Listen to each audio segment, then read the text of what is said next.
Assalamualaikum warahmatullahi wabarakatuh. Kembali lagi dengan saya, Sinar Kumalasari, pada mata kuliah Studi Komparatif Pendidikan Dasar di berbagai negara. Pada kesempatan ini, saya akan menjawab pertanyaan pada tugas 3 terkait yang pertama, analisis saya tentang hal-hal penting yang ada dalam artikel yang berjudul School Based Outdoor Education in Nordic Countries yang ditulis oleh Raymond dan Iversen tahun 2023. Temuan utama berdasarkan analisis deskriptif dan konten terhadap 52 studi.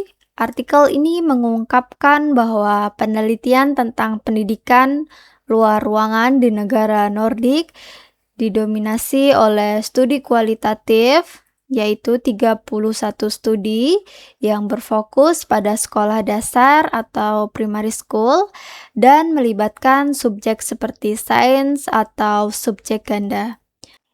Distribusi studi menunjukkan dominasi Denmark 20 studi, Norwegia 15 studi, dan Swedia 11 studi, sementara Finlandia 6 studi dan negara Iceland memiliki kontribusi yang lebih kecil.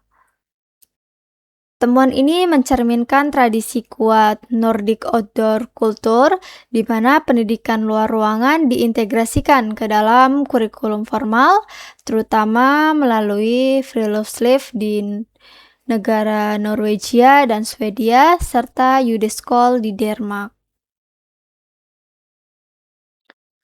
Selanjutnya, fokus riset di negara Nordik, sebagian besar penelitian mengenai pendidikan luar ruangan berbasis sekolah di negara-negara Nordik dilakukan di sekolah dasar dan berfokus pada pengalaman belajar di luar kelas yang dipimpin oleh guru sekolah di lingkungan terbuka seperti hutan, taman, atau area alami. Negara-negara seperti Denmark, Norwegia dan Swedia memiliki tradisi kuat terkait friluftsliv yang mencerminkan dalam kebijakan kurikulum mereka, terutama di pendidikan jasmani. Negara Finlandia dan Iceland memiliki kontribusi yang lebih kecil. Dengan Iceland tidak memiliki studi sama sekali, hal ini menunjukkan bahwa pendidikan luar ruangan bukan hanya kegiatan rekreasi, tetapi bagian integral dari pendidikan formal Nordik yang membedakannya dari pendekatan di wilayah lain. Topik utama yang diteliti, studi utama menyoroti perspektif guru, dalam hal ini 13 studi, karakteristik pendidikan luar ruangan 12 studi, kesehatan dan kesejahteraan siswa 11 studi, serta pembelajaran kognitif 9 studi, minat terhadap penggunaan teknologi digital 2 studi, dan pendidikan berkelanjutan 2 studi masih relatif minim. Penelitian ini sering menggunakan metode kualitatif dengan data guru dan siswa seperti survei atau observasi untuk mengukur dampak pada pengetahuan siswa melalui eksperimen kuasi, seperti studi tentang pembelajaran kognitif menunjukkan peningkatan pengetahuan dalam matematika atau sains meskipun hasilnya bervariasi tergantung konteksnya. Kontribusi friluftsliv sebagai bagian dari budaya dan pendidikan di negara Norwegia dan Swedia sering menjadi konteks spesifik dalam studi-studi ini, berhubungan dengan aktivitas rekreasi dan pengalaman beralam yang diintegrasikan ke dalam pendidikan formal seperti pendidikan jasmani atau ekskursi. Namun, friluftsliv sering dikaitkan dengan tantangan keselamatan seperti resiko kecelakaan dalam aktivitas petualangan, sehingga guru perlu menyesuaikan kegiatan berdasarkan pengalaman siswa. Ini berbeda dari Udeskol di Denmark yang lebih fokus pada pembelajaran reguler di lingkungan lokal, menekankan aspek interdisipliner, dan pembelajaran berbasis tempat. Selanjutnya, tantangan mengajar outdoor. Dalam artikel dijelaskan bahwa guru menghadapi kendala seperti perencanaan tugas yang sesuai dan kohensif untuk belajar di luar kelas, serta memastikan keberlanjutan pengalaman belajar antara kegiatan di kelas dan di luar. Tantangan ini lebih menonjol di tingkat atas, di mana guru sering kesulitan menghubungkan tugas outdoor dengan kurikulum spesifik seperti geoscience atau sains. Faktor tambahan seperti cuaca atau keselamatan, terutama dalam freelance lift, juga disebutkan sebagai hambatan yang dapat mempengaruhi efektivitas pembelajaran dan motivasi guru. Ditemukan juga kekurangan dalam penelitian. Ada kekurangan dalam studi terkait penggunaan teknologi digital, hanya 2 studi dan aspek kesejahteraan siswa di tingkat pendidikan menengah. Meskipun kesejahteraan secara umum banyak diteliti, 11 studi mayoritas di sekolah dasar. Selain itu, sebagian besar studi bersifat kualitatif dan berfokus pada perspektif guru serta pengalaman belajar dengan kurangnya eksplorasi perspektif multikultural atau keberagaman siswa, seperti gender atau latar belakang sosial. Hal ini menunjukkan kebutuhan untuk pendekatan yang lebih beragam dalam penelitian ke depannya. Ditemukan juga keterbatasan studi. Ada kebutuhan untuk penelitian lebih mendalam mengenai kualitas metode studi karena scoping review ini tidak menilai kualitas secara mendalam dan pengaruh jangka panjang dari pendidikan luar ruangan di sekolah. Keterbatasan ini terkait dengan eksklusi artikel non-peer review atau studi di prasekolah dan pendidikan tinggi, serta rekomendasi untuk tinjauan sistematis di masa depan guna mengukur efektivitas metode. Artikel ini menyarankan bahwa penelitian lebih lanjut diperlukan untuk mengatasi bias dalam metode dan memperluas cakupan. Ditemukan juga kesenjangan penelitian. Penelitian tentang bagaimana pendidikan luar ruangan berkontribusi terhadap kesejahteraan siswa di tingkat SMP dan SMA. Belum cukup banyak dan pengalaman praktis di konteks yang lebih beragam perlu dieksplorasi. Kesenjangan juga meliputi proses pembelajaran lintas kelas luar ruangan, hanya 3 studi, kurangnya studi di Iceland, serta implikasi untuk konteks multikultural di negara Nordik yang semakin beragam. Hal ini menunjukkan peluang untuk penelitian yang lebih inklusif, termasuk integrasi teknologi dan perspektif keberlanjutan. Itulah beberapa hal penting yang saya temukan dari artikel. Dapat disimpulkan, artikel ini menegaskan bahwa pendidikan luar ruangan di negara Nordik memiliki potensi besar untuk meningkatkan pembelajaran kognitif, kesejahteraan siswa, dan pengalaman praktis, tetapi masih ada kesenjangan dalam penelitian terutama terkait teknologi digital, keberlanjutan, dan konteks multikultural. Implikasinya, pendidikan luar ruangan dapat menjadi model untuk wilayah lain termasuk Indonesia, di mana pendidikan berbasis alam dapat mendukung kurikulum yang lebih holistik, namun tantangan seperti keselamatan dan perencanaan tugas perlu diatasi melalui pelatihan guru dan kebijakan yang mendukung.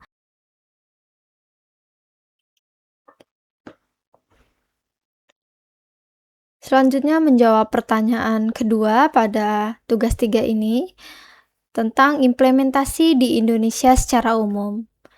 Di Indonesia, implementasi outdoor education secara umum belum sepenuhnya terintegrasi dalam sistem pendidikan nasional seperti negara Nordik. Meskipun kegiatan luar ruangan seperti kunjungan lapangan, kegiatan di taman sekolah, atau eksplorasi alam memang dilakukan.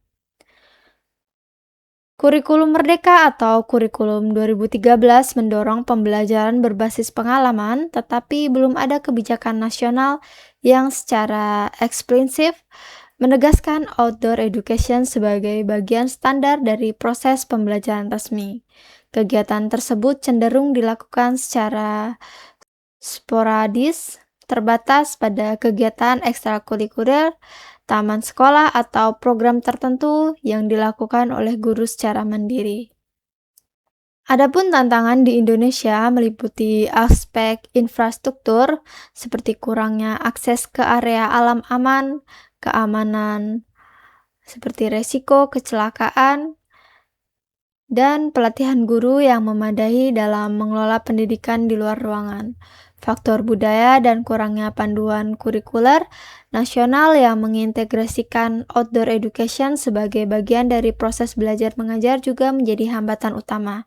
Meskipun konsep outdoor education sesuai dengan kegiatan luar ruangan yang dilakukan secara informal di Indonesia, implementasinya dalam bentuk yang struktur, terstandarisasi, dan terintegrasi dalam kurikulum resmi seperti di negara Nordik masih terbatas dan belum menyeluruh. Adapun implementasi outdoor education di SDN 005 Rantopulung tempat saya mengajar, outdoor education sebagaimana dimaksud dalam artikel, yakni pembelajaran yang dilakukan di luar kelas secara terencana, dipandu oleh guru, memanfaatkan lingkungan sekitar sebagai sumber belajar dan mendorong pengalaman langsung siswa untuk mendukung pembelajaran kognitif, kesejahteraan, dan keterampilan sosial sudah terimplementasi di SDN 005 Rantopulung, Kabupaten Kutai Timur, Provinsi Kalimantan Timur, meskipun belum dalam bentuk rutin mingguan seperti model Udeskol di Denmark atau Friluftsliv di negara Norwegia dan Swedia. Di SDN 005 Rantopulung ini, berbagai kegiatan pembelajaran telah menggunakan lingkungan sekolah maupun lingkungan belajar sekitar sebagai ruangan belajar, sehingga sejalan dengan konsep outdoor education dalam artikel karena menempatkan siswa pada konteks nyata, pembelajaran pengalaman langsung, serta mengembangkan keterlibatan aktif dan kolaboratif. Di SDN 005 Rantopulung ada beberapa kegiatan yang mencerminkan prinsip outdoor education seperti dalam artikel di mana siswa belajar melalui observasi, eksplorasi, dan interaksi langsung dengan lingkungan alami atau sosial, seperti observasi lingkungan dalam pembelajaran ISPA. Pada kegiatan ini, siswa diajak keluar kelas untuk mengamati jenis tumbuhan, hewan kecil, atau komponen ekosistem di halaman sekolah.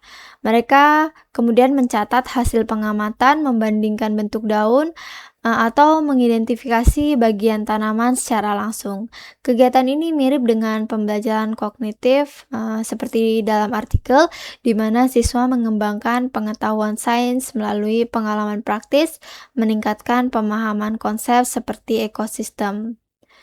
Kemudian ada pembelajaran berbasis investigasi. Dalam beberapa pertemuan, siswa melakukan penyelidikan masalah lingkungan sekitar sekolah seperti kondisi kebersihan halaman atau keberadaan sampah plastik. Mereka mengumpulkan data di luar kelas, kemudian mempresentasikan temuan mereka di dalam kelas. Kegiatan ini konsisten dengan karakter outdoor learning yang menekankan eksplorasi, observasi, dan pemecahan masalah di lingkungan nyata, sejalan dengan perspektif guru dan proses pembelajaran dalam artikel. Kemudian ada proyek profil pelajar Pancasila, kegiatan P5 di SDN 005 Rantopulung sering dilakukan di luar kelas seperti proyek peduli lingkungan, aksi bersih sekolah, penghijauan, pengelolaan sampah, dan kampanye kebersihan serta kesehatan. Semua kegiatan ini memanfaatkan lingkungan sekolah sebagai konteks belajar yang mendukung pendidikan berkelanjutan dengan fokus pada tanggung jawab sosial dan lingkungan. Kemudian, contoh pembelajaran IPS dan PKN di SDN 005 Rantopulung, saya membawa siswa mengamati fasilitas umum di sekolah, mengenal profesi warga sekitar, atau melakukan wawancara sederhana. Aktivitas ini memindahkan proses belajar dari kelas ke lingkungan sosial nyata. Hal ini sesuai dengan integrasi subjek ganda dalam UDESKOL yang membantu siswa memahami konteks sosial dan budaya. Contoh selanjutnya yaitu pada kegiatan pendidikan jasmani di ruang terbuka. Selain aktivitas olahraga rutin, guru sering memanfaatkan area sekitar sekolah untuk permainan edukatif yang membangun kerjasama, sportivitas, dan tanggung jawab. Hal ini sesuai dengan aspek kesejahteraan well-being dalam artikel di mana aktivitas fisik di luar ruangan meningkatkan kesehatan mental dan sosial siswa. Demikian pemaparan saya terkait hal-hal penting pada artikel serta implementasi di Indonesia dan di SDN 005 Rantopulung. Sekian dari saya, kurang dan lebihnya saya mohon maaf yang sebesar-besarnya. Wabillahi taufiq walhidayah. Wassalamualaikum warahmatullahi wabarakatuh.